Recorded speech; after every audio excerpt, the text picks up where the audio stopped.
Hi, and welcome to Go Far Girl. Thanks for joining us today.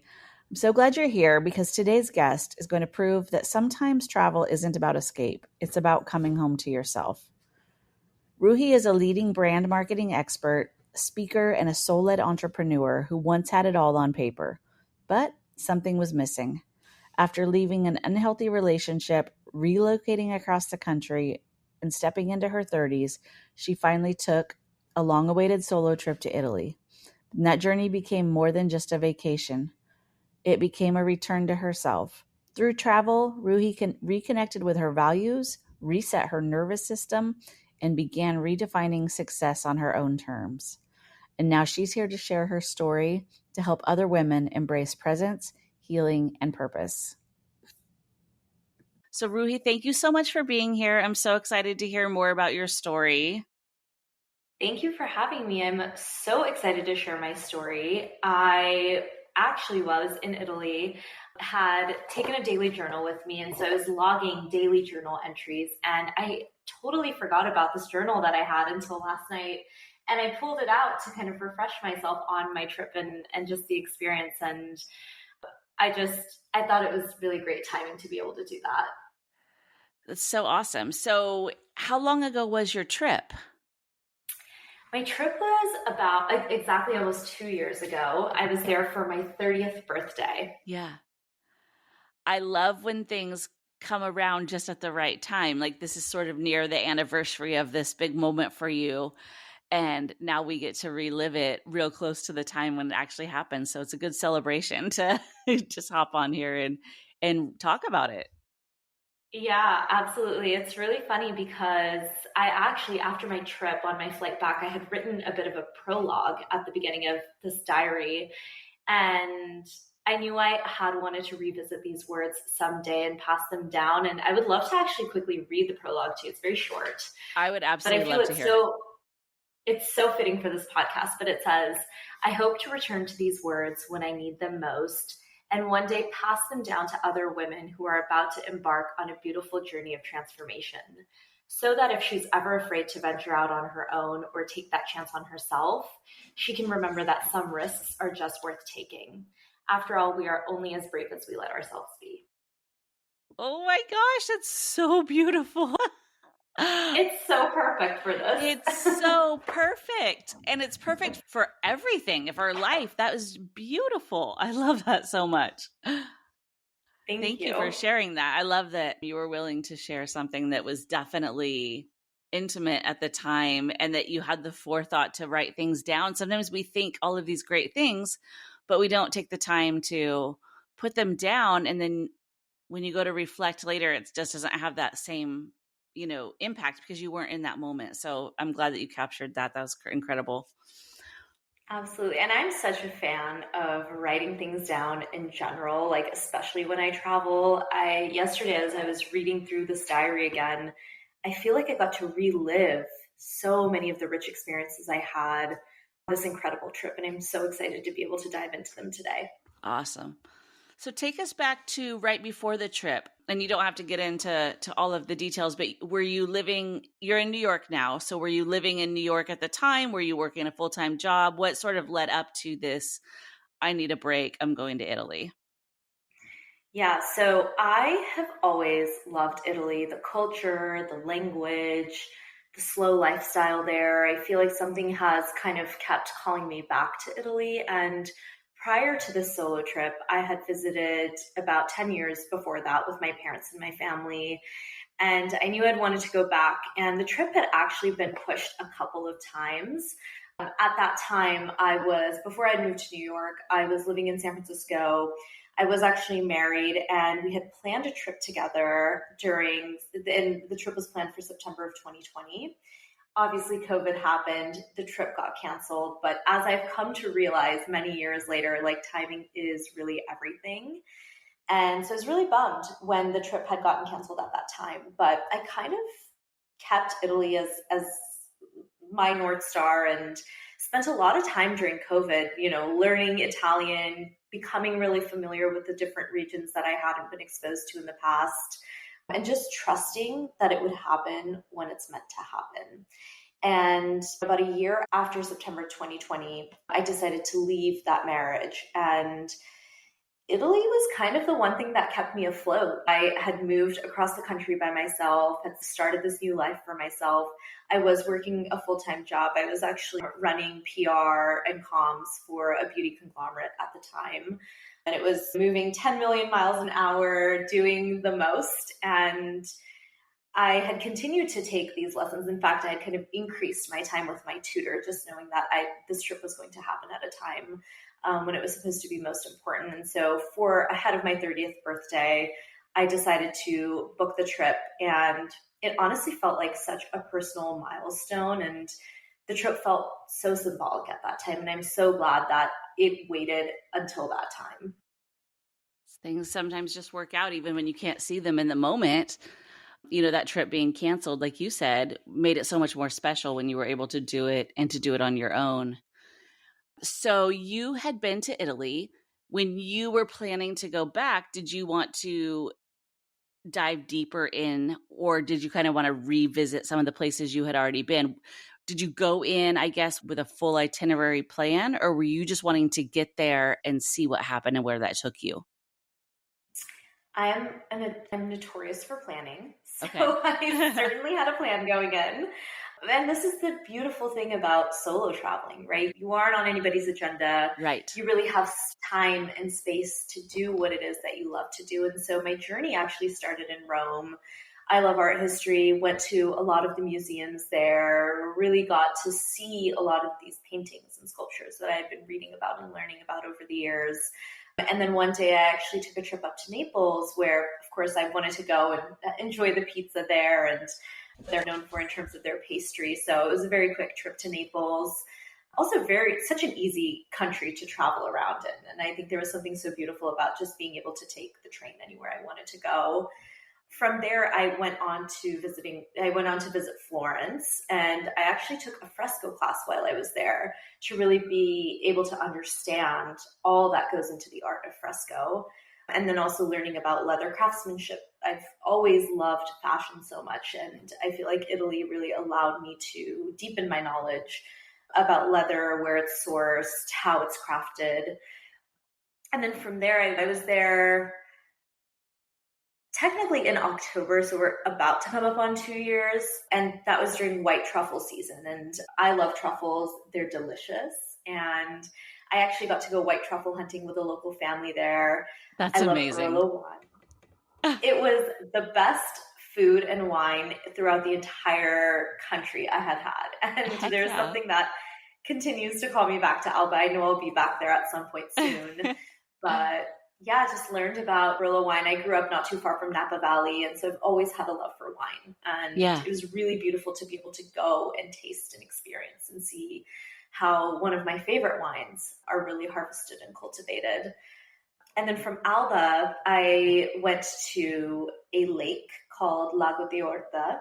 And this is really where I spent about 5 days, the longest kind of stretch of the trip, and really entered, I'd say, a state of deep reflection. And that was the part of the trip where I really feel like was able to come back home to myself and who I really am. And then, of course, being a girl, I had to shop a bit. So ended my trip in Milan. Shopped, went to the theater, and then ended up coming back home. So it was overall a very diverse trip, but again, everything that I love so much. I love that. That's a great thing about Italy, though, is you really can have all of these different experiences within one country. And like you said, it's easy to get from place to place on the train. But you have this beautiful countryside with vineyards and great organic foods. And then you've got these bustling cities and these historical areas. I mean, Italy is just really awesome for kind of that well-rounded trip. And you get a little bit of everything and not too much of anything. It's just amazing. It's so true. When you were at the lake, did you know at that time, like, okay, I feel myself kind of coming down and reflecting? Or is it when you look back on it that you were like, that was the point? That was my turning point? I think I realized that as soon as I got to the lake. Living in New York, it's such a fast city, and then being in PR, it's like an even faster, it's a Yeah. faster experience in general. So being able, I remember when I stepped off of that train, there were like no Americans to be found. It was a very quiet town. I'd say maybe I saw 20, 30 people at most every day. And I intentionally picked a much smaller, lesser known lake in the northern region of Italy because it also holds this quiet, almost sacred energy. So it was very intentional going in why I had chosen that lake. Have you heard about Lake Orta?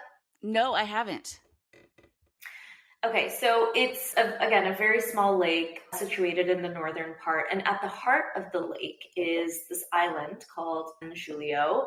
And it's a very peaceful island. And it has a centuries old monastery. And when you get onto the island, you take a very quick boat ride. There's almost this path known as the Way of Silence. And there are nuns who live there. And there are a lot of these scriptures kind of etched along the walls of the island. And they're very meditative messages. And it's a place that really does invite stillness and self-reflection. And so because of that, I had decided to kind of go and visit Lake Orta. And I remember visiting that island one day, the first day, and there was one message that I'd kind of written in my diary that really resonated with me. And it goes, I'm going to read it to you. It says, "Every journey begins near to you. Walls are in the mind. Open your being, accept yourself, grow, ripen. If you can be yourself, you are everything. And when you are aware, the journey is over." And I feel like this leg of the trip really brought me back to my ethos and gave me that sense of clarity that I hadn't felt in years. And really understanding that pure happiness comes from within, not from worldly possessions or material goods. And that other people aren't responsible for making you happy or who you are, right? Like you are in control and have the ability to make yourself be happy and to be everything that you need. Yeah. Yeah, That sounds exactly. like an amazing place. I need to go do that walk for sure. I am writing that down because that sounds like a place that I need to be. It Because, is just absolutely stunning. It's absolutely stunning. And I think there's also such a hominess to the lake. It's very small. There's a very small community there, very few restaurants. I think over my 5 days while I was there, I got to actually know and speak with the owners there. That was the one part of my trip in Italy where I absolutely had to practice my, my language skills right, because because you not weren't getting everybody bailed spoke out English. by. Exactly. So it was really beautiful. And, there were certain days where not a lot of people are out on the town. You'd see one restaurant owner who had just closed his restaurant for the evening and he would be dining at someone else's. Just such a supportive, loving community. And I think those are the values I've also been able to bring back to my community in my life here. That's incredible because you hear about the big places. So you've got Lake Como and things like that up there. And so I love that you took the time to research somewhere a little more intimate and off the beaten path. And it really just was able to serve you at that time for what you need. Not that there's anything wrong with going to tourist place. They're that way for a reason. They're lovely. But when you find those little places where you can just feel that community and that sense of self, that's an incredible find. I love that. Yeah, absolutely. It's so beautiful to be able to put yourself in a situation that is so unfamiliar, a territory that is so new, where you do have to navigate things because it also really allows you to come back to your own energy and really navigate a new space based on your intuition. Yeah. And it's empowering. It always feels good after. Even when things go wrong when I'm solo traveling afterwards, I'm like, oh, I totally did that. That wasn't that big of a deal. That was okay. So I love that too. And I think that's important, especially after you've been through something and I won't speak for you, but I know when I was in an unhealthy relationship, afterwards, there was that little period where I was kind of lost. And I thought, that like he held my strength almost for a little bit, and so then when you go out and you accomplish these other things on your own somewhere where you're not familiar with, then you're like, oh wait, I can do this, I've got it. And then everything else sort of just feels like it falls in line because you've accomplished something that's so out of your ordinary that you feel good. I And think those I fully share that experience with you. Leading up to this trip, my nervous system had really been in a fight or flight mode for so long. Getting a divorce, moving across the country, having a high stress job, I was Yeah. absolutely scattered, You're just on all the overwhelmed, time. Yeah. stretched. Absolutely. And you do feel this sense of like, somebody kind of holds this power over me. And I had an incredible kind of moment on my very first night in Rome. I think I landed in Rome around like 5 or 6 p.m., went back to my hotel, showered, got ready for dinner. And I walked into this restaurant, and I love solo dining. I do it all the time in New York, but let me tell you, doing it in another country was a bit uncomfortable at first. I was like, wow, everybody's here in really big groups. And then here I am sitting on this table alone. And I sat down, I ordered my pecorino wine, I ordered my pasta. And a couple of minutes later, this woman named Roberta approached me. And she was there with a group of her girlfriends. And so she was speaking broken English, I was speaking broken Italian. And she was like, I felt your energy when you walked in. Come join us after your dinner if you have time. So it was beautiful. And I quickly ate my meal, ordered a second glass of wine, and joined them on their table. And one of the things she had said to me at that time really stuck with me. And we were talking about dating. They were also in their 30s. And she said, in Italy, you approach someone, you share a glass of wine, and you fall in love. And I was like, wow, maybe we're the ones who complicate everything. Like, right. Life can be so much more simple. And I almost felt this like immediate weight lifted off of my shoulders. And that's really, I think, what set the tone for that trip ahead. Isn't that something? And she had no idea the profound effect that she was having on you at that time, or just that simple gesture of, hey, come join us, which is another thing I love about solo travel. She wouldn't have done that if you were there with other people. But you got that experience because you were willing to just do it by yourself and not just Uber Eats and sit in your hotel. Absolutely. As I was going through this journal yesterday, I realized I met so many incredible people on this trip, and we're still connected on Instagram. We still follow each other. We still cheer each other on. I'd say there are probably like 6 or 7 different people that I met on that trip who I'm still in contact with today. But you meet people from all walks of life. Yeah. And I think it almost like restored my belief in humanity and connection. And it also reminded me that some of the best people I'm going to ever know, like, haven't even entered my life yet. And others, like, they're just meant to be passing chapters. And I think that level of clarity just brought me so much peace. Yeah. Oh, I love that too. Yeah, that's so, so true. All the good things. So I want to talk about nervous system because that's something that rings true to me too. And I know a lot of people have gone through this. I think that sometimes we don't know that we're running on adrenaline and that we have let our body become so accustomed to running at that high level that we don't know that we're being unhealthy all the time. We don't know why we're not sleeping. We don't know why we're gaining weight or breaking out or just not healthy. Because I think sometimes it happens so slowly to us that it just becomes normal. And it's not until you have that chance to be down and realize it from the other side, like, oh my gosh. I mean, I think looking back, my nervous system was dysregulated for 15 years and it's exhausting. And I can look back and I know how much life I missed because I was just in survival mode instead of enjoyment mode. So were you able to recognize that at the time? Or was it once you were kind of settled when looking back? I think the moment I came back from this trip, especially after Lake Huerta, I realized how unsettled my nervous system was. Yeah. And as with anything that's good for you in life, right? Going to the gym, eating healthy food, making conscious food choices, I've found that it's so incredibly important in my day-to-day to block off a Saturday, block off a Sunday, see nobody, start my day with a meditation, a walk in Central Park, sit down and journal my thoughts, just doing things that allow me to kind of sink back into these deeply reflective periods, because you're right. I think when we are living our day to day lives, we are all running 100 miles an hour, but it's so easy for, 10 to become 20 to become 100 without actually taking that pause. So, Yeah.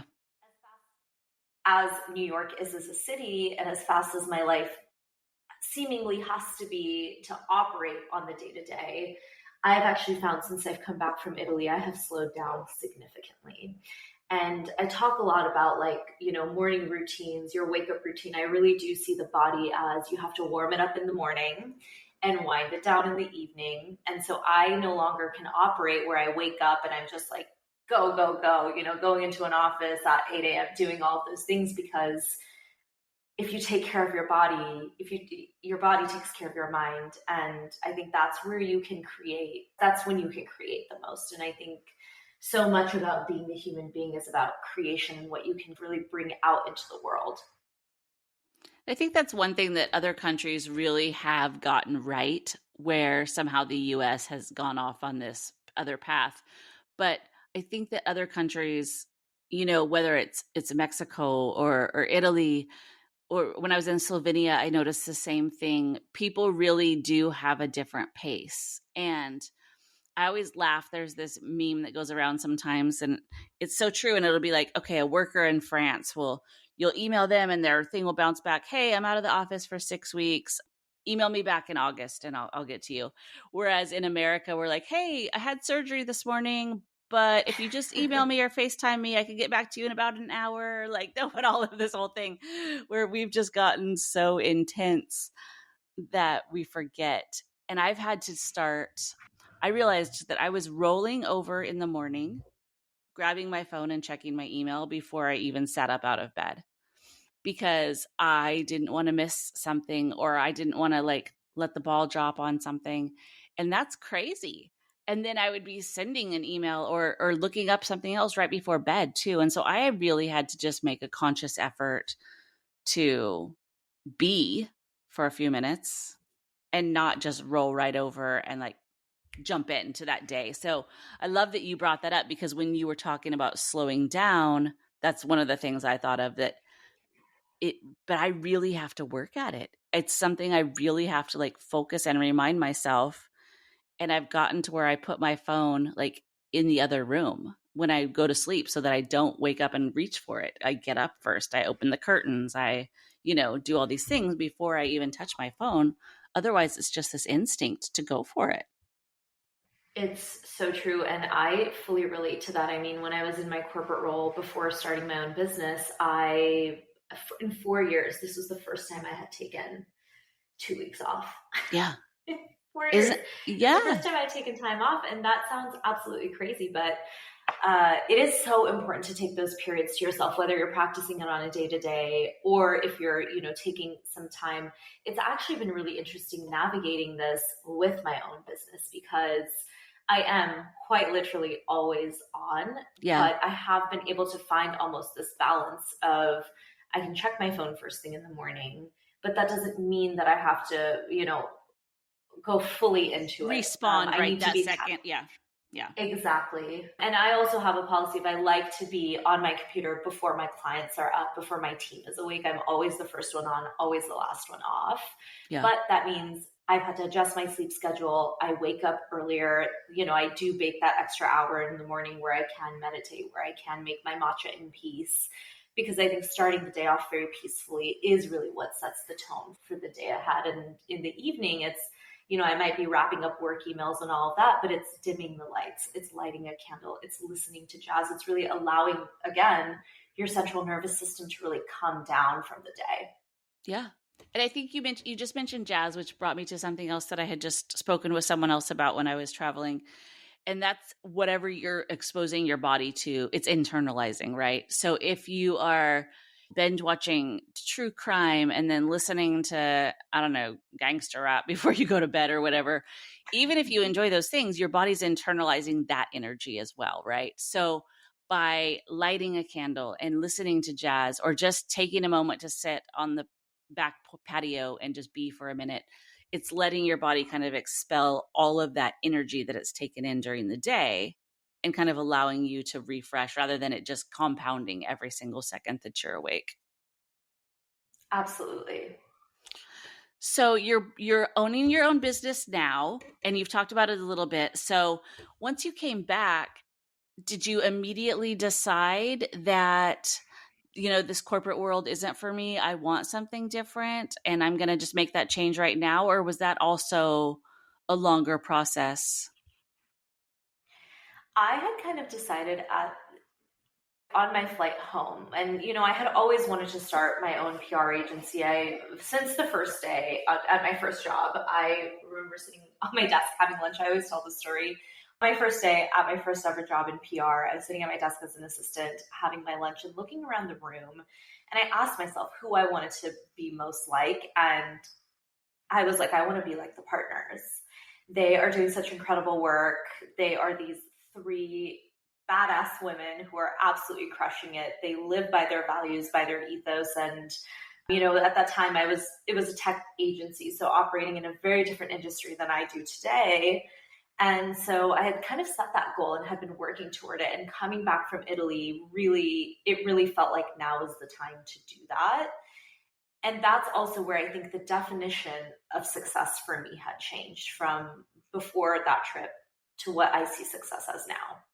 Yeah. Yeah, I love that. I love that.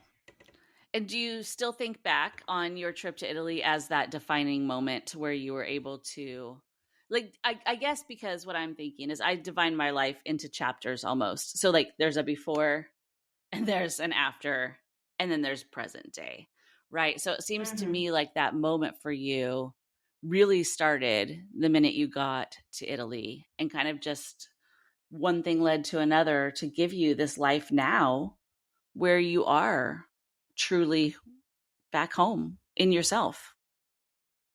Yeah, absolutely. I mean, before, I think success to me meant like recognition. I was like always chasing the next promotion, the next big win, the Yeah. next iconic brand to work with. Like, I've been really lucky in my career to be able to work with mega brands like Google Homes Nest, Google Pixel, Ariana Grande's Rem Beauty. And for a long time, that external validation felt like the goal.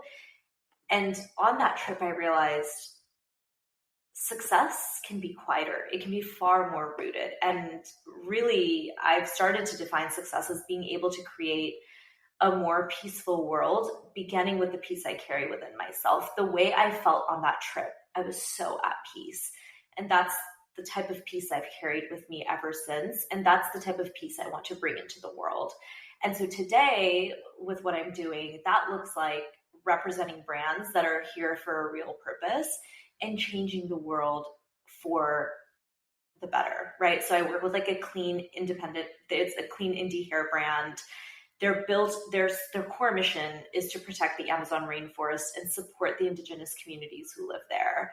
I also represent this renowned spiritual leader who guides people back to conscious living and inner wholeness, a women's wellness brand that's challenging the dated approach to women's health by really offering a solution that works better for our bodies. And so it's really about identifying brands and voices that are allowing people to be able to get closer to that peace, that level of consciousness within their day-to-day operations. But by doing that, also, aside from you getting their message out and helping them and they're helping everyone else, you're helping yourself because you're surrounding yourself with people who are on the same kind of mission or vibration as you. You're surrounding yourself with people who are inspiring you to do more and to be more, and you see that vision in them. And I think you can really feed off of that kind of energy as well. And then people feel that from you. And then that just kind of creates this great trickle effect, So I think that's so important, having someone like you who is willing to really just surround their whole being with this positivity and this sense. And then it just naturally radiates off of you, and other people can pick up on that and start their own movement, whether it's within themselves or their community as well. Love that. It is so true. And that's one thing actually that I've definitely felt a lot of. It does go hand in hand, right? I feed off of like what the agency gives me, and vice versa. And even beyond my day-to-day work, I think one other shift that I've seen in my life since coming back from Italy is my the circle of friends I surround myself with Mm-hmm. have changed significantly. The circle has gotten much smaller, Yeah. but every single person in that circle is also on that same journey, growing toward a more peaceful life. And so I am so proud of being able to get here, but it took so much to get here, right? And I think that's the message I would love to share with women who are coming out of painful chapters is like, you really do control your life. You are so much more powerful than you think. But you have to go through the motions. It takes time. Like nothing will be done overnight, right? I got a divorce when I was right before my 28th birthday. And here I am on, next Monday, about to turn 32. And so it took 4 whole years to get here. And God knows how much more growth and what the journey ahead looks like. But I'm just so excited about it. But you can't skip the hard part.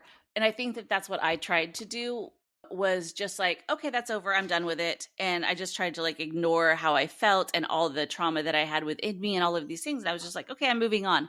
But you can't move on because it comes back to haunt you. You have to do the work. You have to take the time to really sit with it and to really think about it and to really feel it and then work through that. You can't just put it in a little box and walk away. And the next day you're like, great, everything's great, life's great. I think that that is something that you've proven with the way you just said. It's been 4 years. It's an everyday thing. I'm still continuing. But I think it's something I learned the hard way. I just wanted to not talk about it, not feel it, not remember it. And I just put it away. And I was in survival mode continually because I didn't realize that. And then once I raised 3 boys by myself, once they were all out of the house and I made that last tuition payment for college, everything came back to me tenfold because it was still there. I just hadn't had time to deal with it and I hadn't taken the energy to deal with it. But now all of a sudden I had time. The boys didn't need me. I wasn't in the same position financially. And all of a sudden I had this time to where I thought, man, why is this coming back right now? And it came back worse than I left it. And so it was even harder to go back and deal with it. So I love that you were able to take that time right away and be aware enough within yourself to realize you needed to do something different. And just piggybacking off your message, that's my message to other people is you got to face it and you got to do the work, whatever that looks like, whether it's a solo trip or a group trip or just a quiet walk every single day before bed or, sitting outside with your wine and journaling. You have to go through it. It's so true. And I think the first time it's the hardest.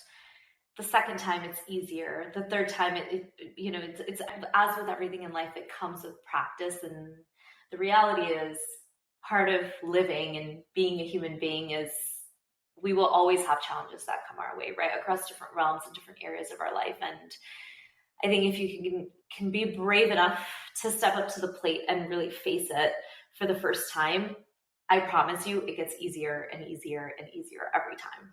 Yep, it does. I didn't talk about it for 15 years. And once you start to talk about it, once it's out loud and once you can recognize it and see it, it's not as scary either. And I think you can kind of name it and face it rather than just kind of running from it. So I think that is just something that I've learned, like I said, the hard way. And so it's good to see that my moment, my Italy moment, like yours, I was in the UK and I went to this abbey that had been in ruins and it was just the most beautiful, peaceful place. And I don't know what sparked it, but I turned the corner and I saw the ruins of this abbey and I just came unglued. I was sobbing so hard. No one had said anything. No, it was just this feeling. For some reason, I just had this peaceful, overwhelming feeling. And I just cried the whole time through there.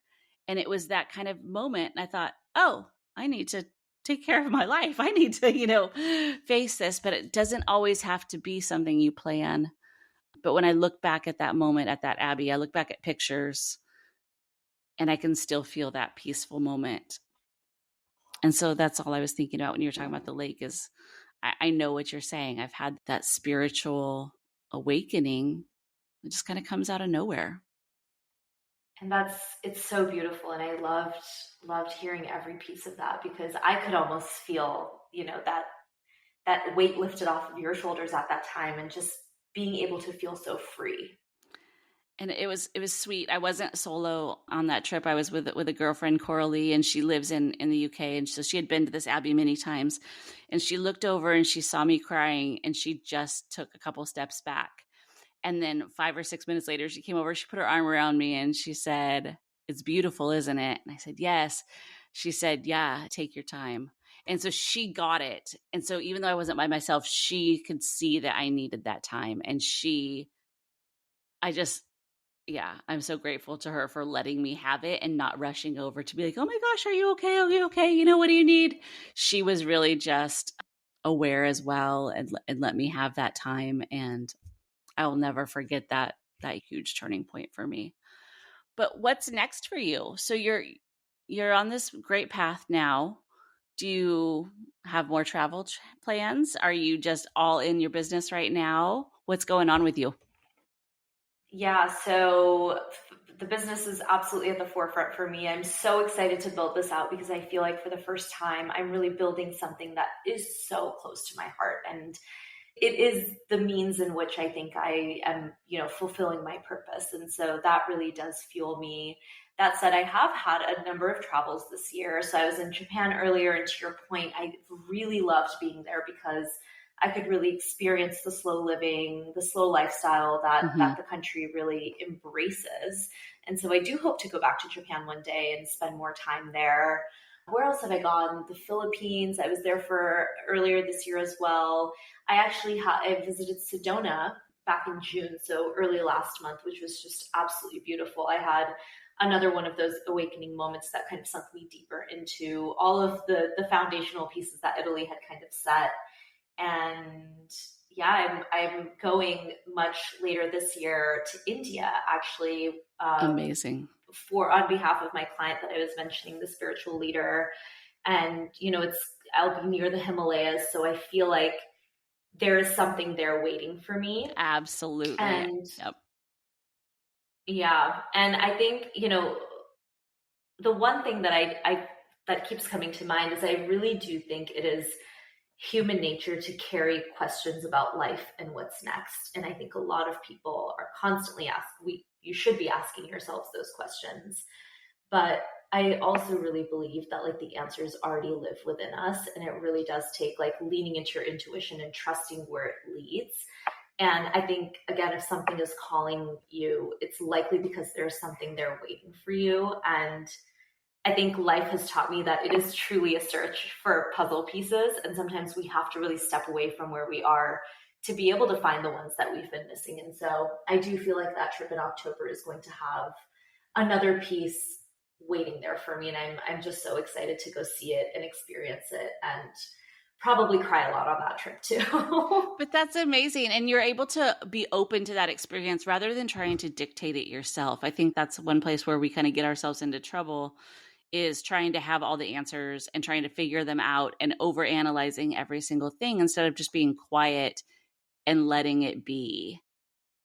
And the fact that already, you're anticipating this experience, you're going to go into it so open that it's just going to be transformative. I already know, like you already know, because you're open to that, and you're going to find that experience and that message and be able to incorporate it into your life. I'm so excited to hear about it. When you get back, you have got to email me and tell me what happened, because Yes, I will absolutely. You will yeah. be the first to know. Yeah, I'm into it. Maybe And we'll have to do a follow-up yes, episode. oh my gosh, totally.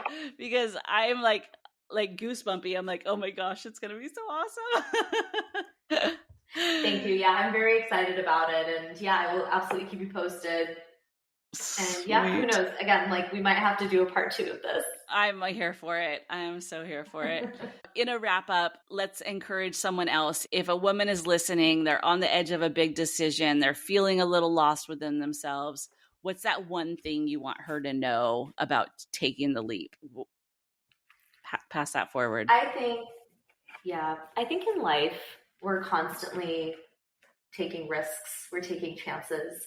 And I think the best bet you can ever make is the bet you make on yourself. It's scary, isn't it?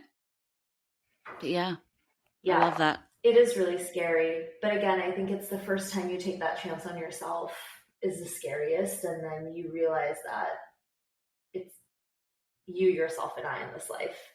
Yeah. And it's so rewarding to know that you hold all the power and all the keys. You're in charge of your own happiness and your own destiny. Yeah. I love that. Thank you so much for hanging out and sharing with us today. I feel so good after talking to you. We don't have our cameras on. You're in the heat of the day of New York City. Things are hectic. I have a fever. I feel like garbage. But here we are, like staring at a blank screen, just having this connection to where I feel so good inside and I feel so peaceful and so inspired. And I just really want to thank you for hanging out with me and sharing your experiences and passing that on to everyone else. Absolutely. Thank you for having me on. I was honored to be on. And I hope that, whoever is listening to this feels inspired to finally book that next trip that they've been thinking about. Yeah. So can people keep in touch with you? Can we follow along? Do you have social media? Do you have a website? Where can we hang out? Yeah, my Instagram is the best place. I'm always checking it for work. And so it's just at Ruhi Tucker. It's my name. Uh-huh. And I will So yeah, I'll put the link in the description too, so people can find it just by a little clicky there. So that'll be good. Yes, that would be great. And my DMs are always open if anybody has any questions, like whether it's about Italy, whether it's about solo travel. I'm always happy to chat and share. So would be very happy to connect with anybody. Love that so much. Thank you for hanging out today, and we'll talk to you soon. Thank you. All right.